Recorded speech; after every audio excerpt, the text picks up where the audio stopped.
At 0214 hours, the Arctic Research Station detects movement. Temperature, -45°C. Wind, 60 miles per hour. Polar night. Total darkness. The sensors pick up thermal signatures 80 miles northeast. Multiple vehicles. Heavy equipment. Movement patterns suggest military deployment. This is combat power. The station sits on drifting pack ice. 12 military personnel. Advanced radar arrays. Communications hub. Scientific cover. Real purpose: monitor the Arctic Gap. The nearest naval asset is USS Porter. Distance: 120 nautical miles through pack ice. Speed through ice: 8 knots. Arrival time: 15 hours. The thermal signatures resolve into detail. 18 vehicles, mobile launcher systems. The radar identifies the profile. Ballistic missile platforms. Range: 2,000 miles. They're setting up on the ice shelf. At 0231, satellite imagery confirms it. 6 mobile launchers, 12 support vehicles. Erection sequence has begun.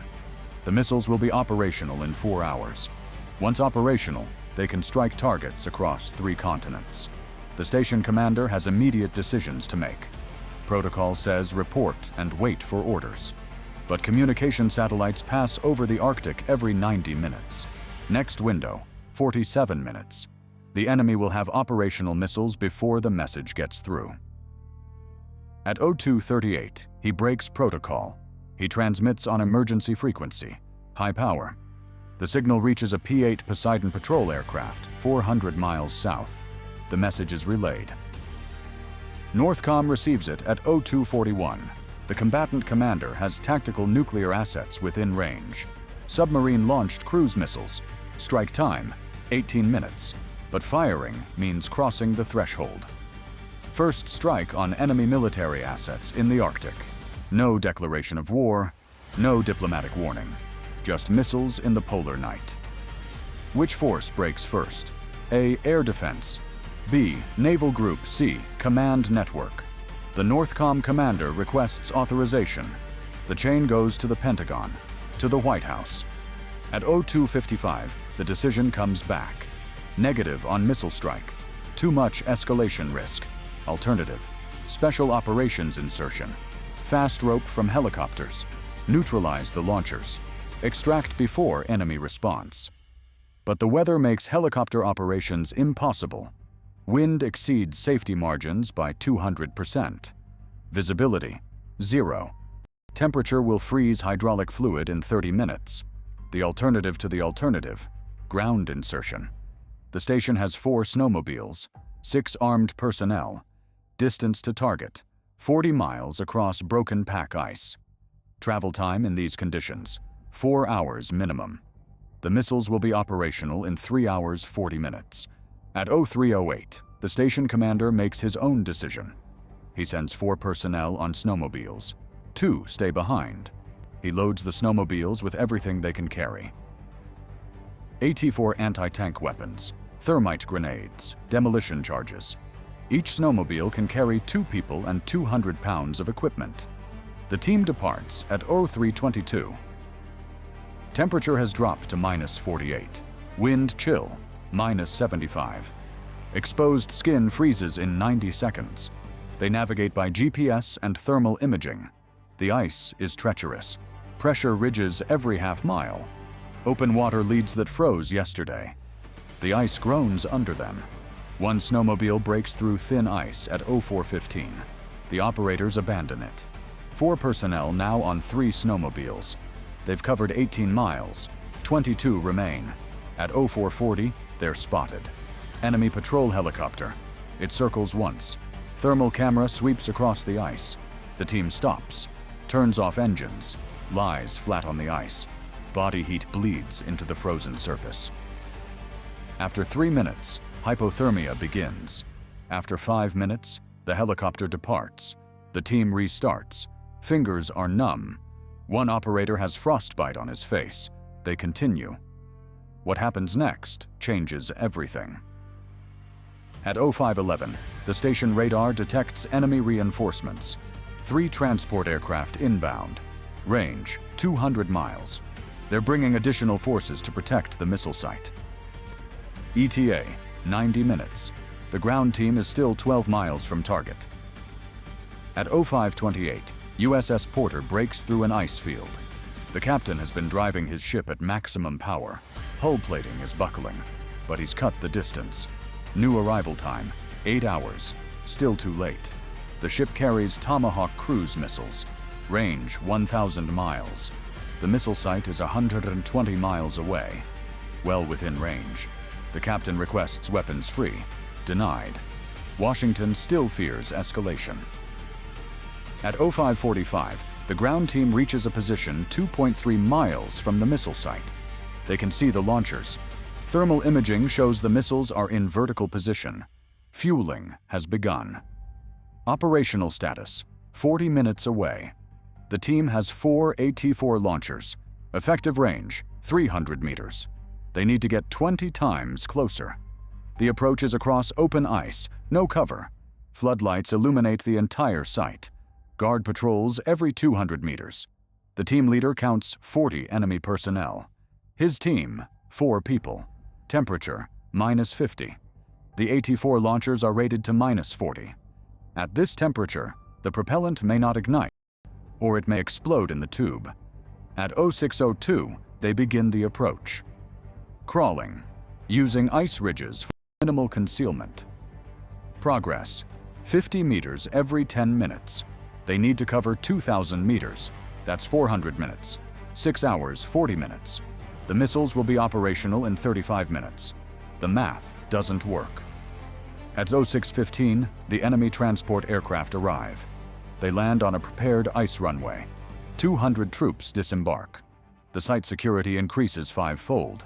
The ground team is now 180 meters from target, still outside effective range.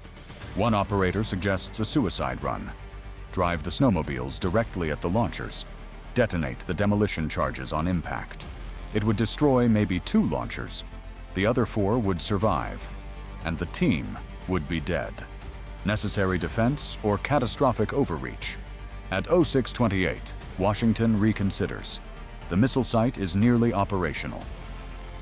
Once those missiles can launch, the strategic balance shifts. The North Commander receives weapons-free authorization. USS Porter is cleared to engage. At 0631, the destroyer launches. 4 Tomahawk missiles. Flight time, 8 minutes. The missiles fly low over the ice. Terrain following radar keeps them at 50 feet altitude. The enemy radar doesn't detect them until they're 30 seconds out. At 0639, all 4 Tomahawks impact. 2 hit the launchers directly. Massive explosions. The missiles were fueled. The fuel ignites. The fireball rises 400 feet. 2 more Tomahawks hit support vehicles. Secondary explosions chain across the site. The ground team is 1,600 meters away. The shockwave hits them like a physical wall. One operator is blown off his snowmobile. The temperature from the fireball can be felt even at this distance. At 0641, the site is devastated. 5 launchers destroyed. 1 survives. It's mobile. The crew scrambles. They begin emergency launch procedures. A ballistic missile can launch in 90 seconds if the crew is trained. This crew is trained. The ground team sees it happening. They're 1,600 meters out. Still too far for AT-4, but they have 1 thermite grenade. Effective throwing range, 30 meters. Effective burning range if thrown perfectly and wind carries it. Maybe 100 meters in ideal conditions. This is not ideal. At 0642, the team leader makes a decision that defines combat power. He takes 1 snowmobile, maximum speed, straight at the surviving launcher. The distance, 1,600 meters. Top speed on ice, 60 miles per hour. Travel time, 60 seconds. The launcher crew needs 90 seconds. He might make it. The snowmobile screams across the ice. Guards open fire. Rifle rounds spark off the ice. 1 hits the windscreen. The operator keeps going. At 0643, he's at 800 meters. The launcher is rising to 45-degree angle. The missile is armed. He's at 400 meters. The crew has entered final launch sequence. He's at 200 meters. Automatic weapons fire rakes across his position. The snowmobile takes multiple hits. The engine is smoking. He's at 100 meters. The launcher reaches vertical. Ignition sequence begins. He's at 50 meters. He jumps off the snowmobile, throws the thermite grenade. The snowmobile continues forward on momentum. It hits the launcher support vehicle at 40 miles per hour. The demolition charges he taped to the snowmobile detonate. The explosion destroys the support vehicle. The launcher tips. The missile ignition starts, but the launcher is falling. The missile fires. But the trajectory is wrong. It launches at 30 degrees instead of 90. The missile screams across the ice, impacts 2 miles away. The warhead doesn't detonate. It wasn't armed yet. At 0644, the site is completely destroyed. All 6 launchers eliminated. The ground team leader is wounded, but alive. The remaining 3 team members reach him. Medical evacuation is impossible for hours.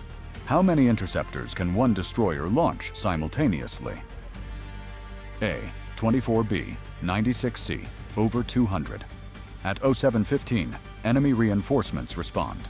The 200 troops that just landed begin moving toward the destroyed site. The ground team cannot fight 200 soldiers. They retreat on 2 remaining snowmobiles. At 0745, USS Porter reaches firing position for naval gunfire support. The 5-inch gun can range 15 miles. The enemy troops are 12 miles from the ship. The captain orders fire mission. High explosive rounds impact around the enemy formation. The psychological effect is immediate. The enemy troops halt. They're exposed on open ice. Naval gunfire is landing within 50 meters. They begin retreating to their aircraft. At 0830, the ground team reaches the research station. Casualties: 1 wounded, none killed. Enemy casualties: estimated 60 from the Tomahawk strikes and naval gunfire. Enemy capability: eliminated. 6 mobile ballistic missile launchers destroyed before becoming operational. If combat power decides wars, type combat power. The Arctic operation reveals several critical lessons about modern warfare in extreme environments. First, weather is a weapon. The -50 temperature degraded equipment on both sides. Second, distance and time compress decision-making. The missile site was operational in hours, not days. Third, special operations can achieve strategic effects. 4 personnel prevented a major shift in regional power balance. Fourth, naval power projection extends to the Arctic. USS Porter forced through ice to deliver firepower where air assets couldn't operate. The tactical quiz answer: modern destroyers can launch over 200 interceptors through vertical launch systems, though the question here tested whether students understood that in Arctic operations, traditional metrics change, and sometimes a single ship's guns matter more than missile capacity. What would you order next? The enemy will respond to this loss. Intelligence suggests they have 2 more mobile launcher battalions. The Arctic is now an active combat zone. The ice is international waters, but military presence is escalating. The research station is exposed. Resupply is weeks away. USS Porter is low on ammunition after the fire mission. The ground team needs medical evacuation. Northcom must decide: reinforce the Arctic presence immediately, or withdraw and cede the territory. Reinforcement means sending submarines under the ice, deploying additional surface ships, establishing air superiority in conditions where aircraft struggle to operate. Withdrawal means abandoning sensor networks and accepting enemy control of Arctic approaches. The window to decide: 12 hours before enemy satellites detect Porter's position and target her. Subscribe to Combat Power, where raw force decides survival. Can military operations succeed in -50 temperatures? Does the Arctic change fundamental combat doctrine? Should nations militarize the polar regions? When does defending remote territory justify the operational risk?